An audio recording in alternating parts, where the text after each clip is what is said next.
பேரும் அல்லும்படி 6 முதல் 60% வரை ஆடி தள்ளுபடியுடன் சூப்பர் சரவணா ஸ்டோர்ஸ், சென்னை, மதுரை, கோவை.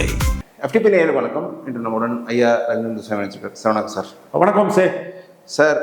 எதிர்க்கட்சி தலைவர் உதயநிதி ஸ்டாலின் நேற்று கைது செய்யப்பட்டு இரவு வெளியே வந்திருக்காரு. பெரிய பொலிட்டிக்கல் கான்ட்ரவர்சி நேற்றாச்சு. சார், எப்படி பார்க்குறீங்க? பொதுவாக திமுக கூட்டணியில் இல்லாத எதிர்க்கட்சி தலைவர் அறிக்கையில் உள்ள அந்த சாராம்சம் வந்து சரியானது தான். கைது தேவையில்லைங்கிறத அவங்க முன் வச்சாங்க. இப்போ எடப்பாடி பழனிசாமி, அன்புமணி, டிடிவி இவங்க கைது தேவையில்லைங்கிற ஒரு கருத்தை முன் வச்சதுமே பிரேமலதாவும் சொல்லிக்கோங்க. பிரேமலதா திமுக கூட்டணியில் இருந்து தப்பே இல்லைங்கிற அந்த நிலைப்பாட்டை எடுத்தாங்க. இவங்க தமிமுன் அன்சாரி, தென் ஜவஹர்லா இவங்கெல்லாம் அந்த நிலைப்பாட்டை எடுத்தாங்க. இவங்க உதயநிதி பேசியிருக்கக்கூடாது, ஆனால் கைதுங்கிறது தேவையற்றதுன்னு சொல்கிறாங்க. ஸோ கைது தேவையற்ற ஒன்று தான். ஆனால் உண்மையிலே கைது பண்ணி ரிமாண்ட் பண்ணுங்கிற நோக்கத்தில் தான் அவங்க அந்த மூவை தமிழக அரசு எடுத்திருக்கிறாங்க. இதில் எடப்பாடிக்கு அறிக்கை, அன்புமணிக்கு அறிக்கை, டிடிவிக்கு அறிக்கை வரவும் தான் கவர்மெண்ட் வந்து இந்த முடிவை மாற்றிக்கிட்டு நீதிமன்றத்தில் நாங்கள் விசாரணைக்கு தான் அழைச்சிட்டு போகிறாங்கிற ஒரு பின்வாங்கல் நடவடிக்கை அவங்க வந்து அந்த இடத்துக்குள்ள காட்டினாங்க. ஸோ இப்போ 50 ஆண்டு கால அரசியல் வரலாற்றில் முதல் முறை ஒரு திமுக தலைவர் ஒருத்தரோட கைதுக்கு அதிமுக கண்டனம் தெரிவிச்சிருக்கு. எப்படி பார்க்குறீங்க? இல்லை, அது இயல்பு தானே. இப்போ இவங்க டிவிக்கே ஆட்சிக்கு வந்துட்டாங்க, ஆட்சிக்கு வரல, 108 தான் வந்தாங்க. ஒரு அறமற்ற செயலாட்டு ஸ்டாலின் முதல்வர்னு சொன்ன 13 வரையும் சேர்த்துக்கிட்டு ஆட்சிக்கு வந்துட்டாங்க. ஸோ இந்த கட்டம் வந்து அதிமுக தான் தாவேகாவுக்கு அடுத்தபடியாக திராவிட முன்னேற்ற கழகத்தை தோற்கடிச்ச கட்சி. ஆனால் நீங்கள் திராவிட முன்னேற்ற கழகத்தால் வெற்றி பெற்ற 13 வரை வச்சு நீங்கள் உங்களை மெஜாரிட்டி கொண்டு வந்துட்டீங்க, உங்கள் அணியை பலப்படுத்திருக்கீங்க. அப்படி இருக்கும்போது வந்து திமுகவின் கைதுக்கு அறிக்கை விடுறது இயல்பு தானே. இதானே அரித்மெட்டிக் தானே. அரித்மெட்டிக்கை மீறி என்ன அரசியல் இருக்குது?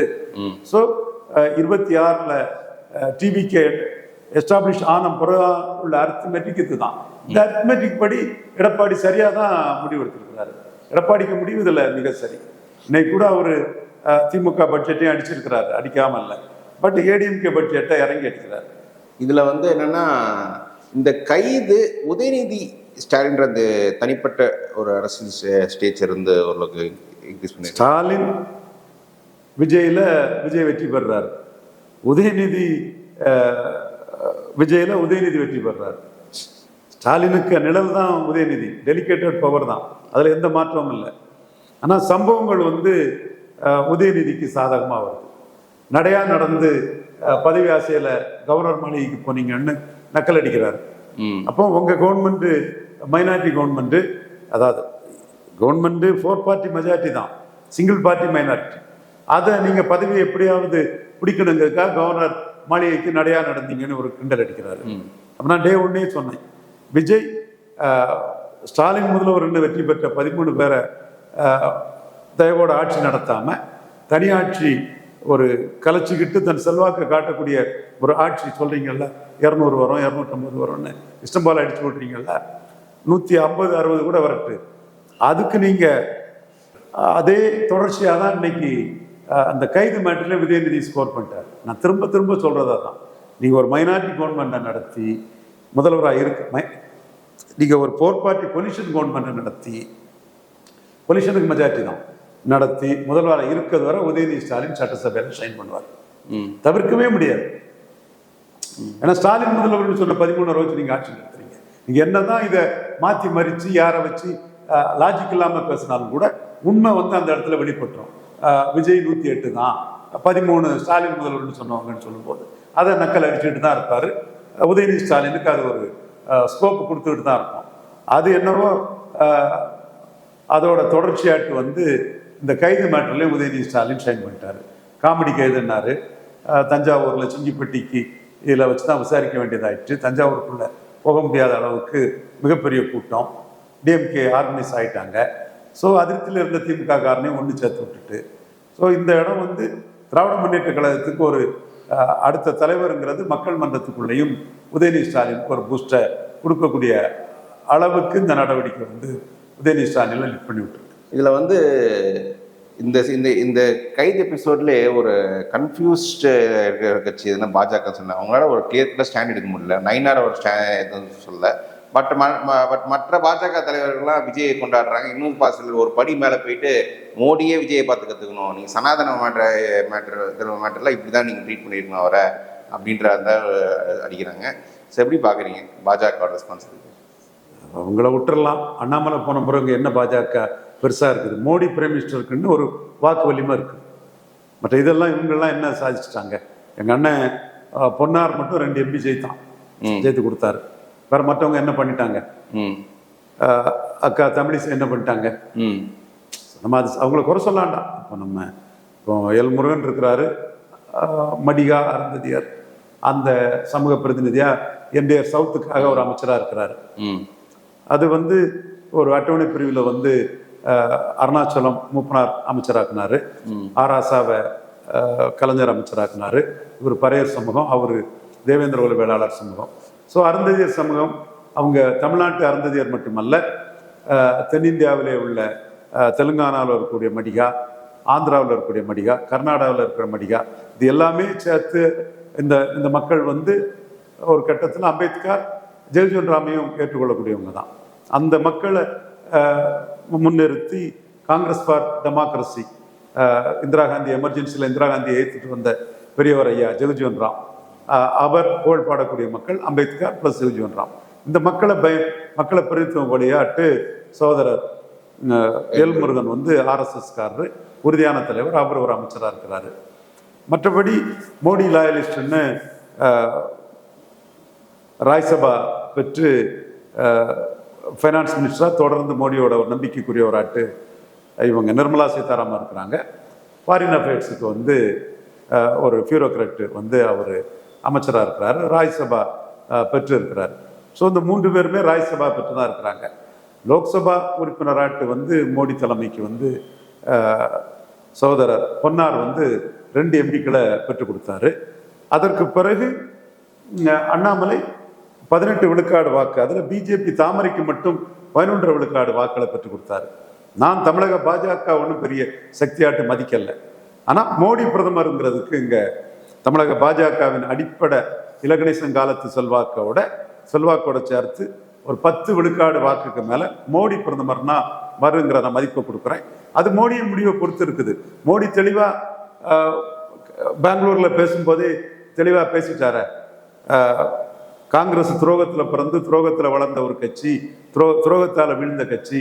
திமுகவுக்கு எப்படி எப்படியெல்லாம் முதுகில் குத்துனாங்க, திமுக எப்படி எப்படியெல்லாம் காங்கிரஸுக்கு துணை நின்றது, காங்கிரஸ் எப்படி ஸ்டாலினை ஏமாற்றி நயவஞ்சகமாக நடந்துக்கிட்டாங்கிறத தெளிவாகவே கர்நாடகாவில் பேசும்போது மோடி பேசிட்டார். மோடிக்கு எதிரி காங்கிரஸ் தான்.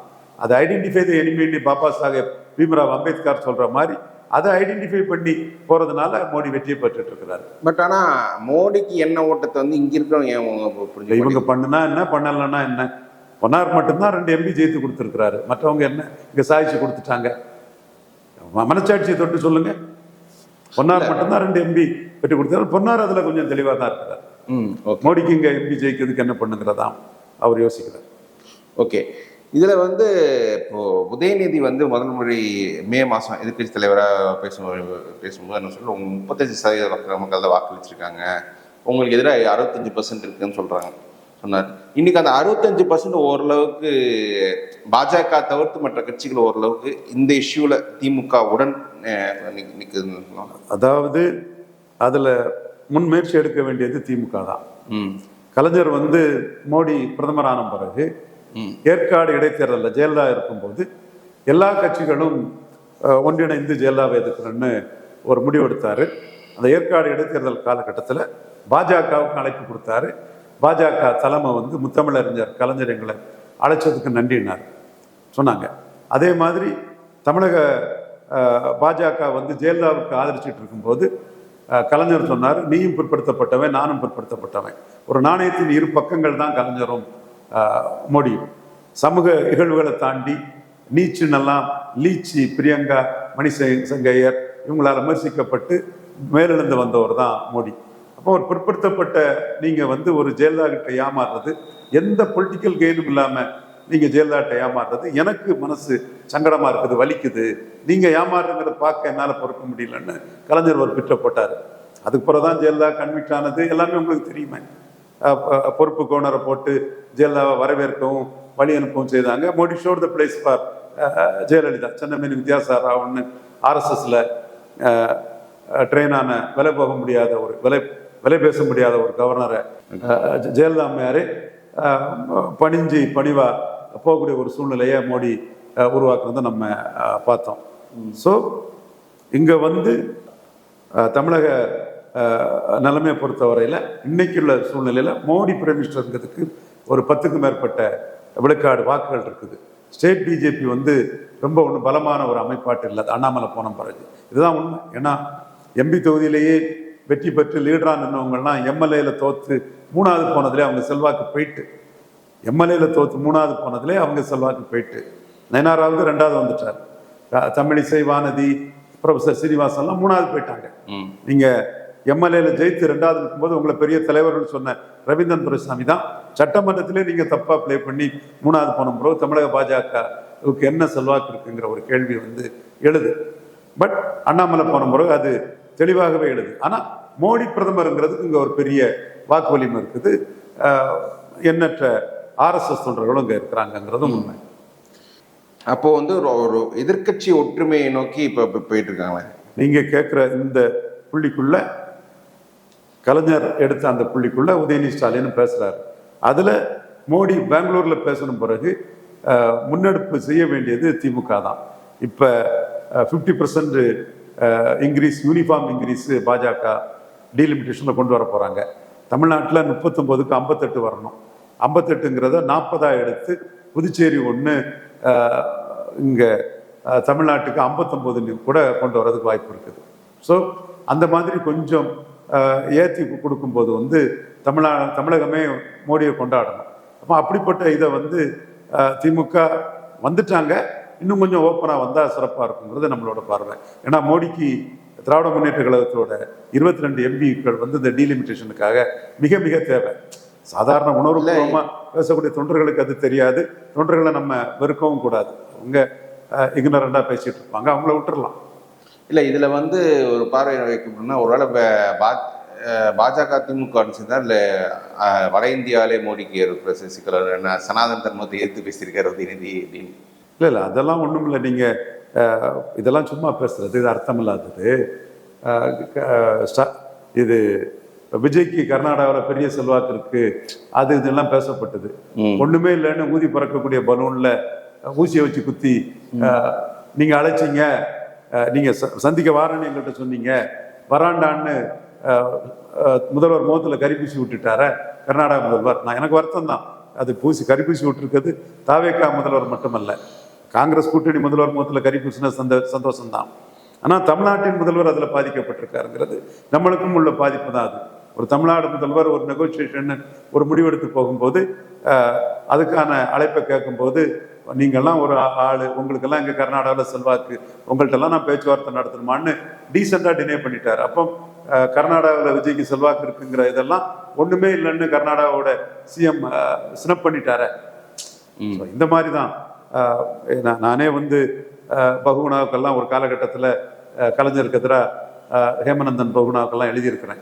89 அந்த காலகட்டங்கள்லாம் மூப்பனாருக்கு இங்கே தமிழ்நாட்டுக்குள்ள தேசிய சக்தியாக மூப்பனார் வரும்னு சொல்லும்போது. பட் அங்கங்கே உள்ளவங்க அங்கங்கே உள்ள இஷ்யூ வச்சு தான் வாக்களிக்கிறாங்க, கர்நாடகாவில் உள்ளவங்க கர்நாடகா இஷ்யூ வச்சு தான் வாக்களிக்கிறாங்க. ஸோ இது வந்து ஒரு லெவலில் திமுகவும் பாஜகவும் கூட்டணி வந்துடக்கூடாதுன்னு நினைக்கக்கூடியவங்க பேசுறது, அவ்வளவுதான். ஓகே, இதில் வந்து என்னென்னா, இப்போது இந்த கைதை பொறுத்தவரை தாவேக்கான் கூட்டணி கட்சியில் விசிகா மட்டும்தான் கைது தேவையில்லைன்னு சொல்லியிருக்காங்க. மற்றவங்களாம் பெருசாக சொல்ல. வைகோ வந்து கைது 100% சரி, 100% சரின்னு சொல்லியிருக்காரு. எப்படி பார்க்குறீங்க? இல்லை சரி தப்புன்னு சொல்றது வேற. நீங்கள் கூட்டணிக்குள்ளே தானே இருக்கிறீங்க. அப்போ வைகோ கூட்டணிக்குள்ள மந்திரி சபையில் இல்லை, மந்திரி சபையில் இருந்துக்கிட்டே திருமாவளவன் பேசுறது தான் ஒரு முரண்பாடாக தெரியுது. நீங்கள் மந்திரி சபையில் இருந்தால் அந்த கைதை நீங்கள் ஆதரிச்சுட்டு தான் போகணும். கைது சரியில்லைன்னு சொல்றக்கூடிய உரிமை சிபிஎம் சிபிஐ மதிமுகவுக்கு தான் இருக்கு. மதிமுக 2 எம்எல்ஏ போகல, அவங்க விஜயை நம்பி ஜெயிக்க முடியாதுன்னு கடனூர் எம்எல்ஏயும் சீர்காழி எம்எல்ஏயும் இங்கேயே நின்றுட்டாங்க. ஸோ மதிமுக மந்திரி சபையில் இடம் பெறாம அந்த கருத்தை சொல்றதுல தவறில்லை. சிபிஎம் சிபிஐ சொல்றதுல கருத்து தவறில்லை. மந்திரி சபையில் இடம் பெற்றுட்டு அமைச்சரவை நடத்தக்கூடிய ஒரு கட்சியின் முடிவை திருமாவளவன் எதிர்த்து பேசுறது அது ஒரு முறையான நிலைப்பாடா எனக்கு தெரியல. சப்போஸ் அவர் பவர் பொலிட்டிக்ஸ் பண்றாரு,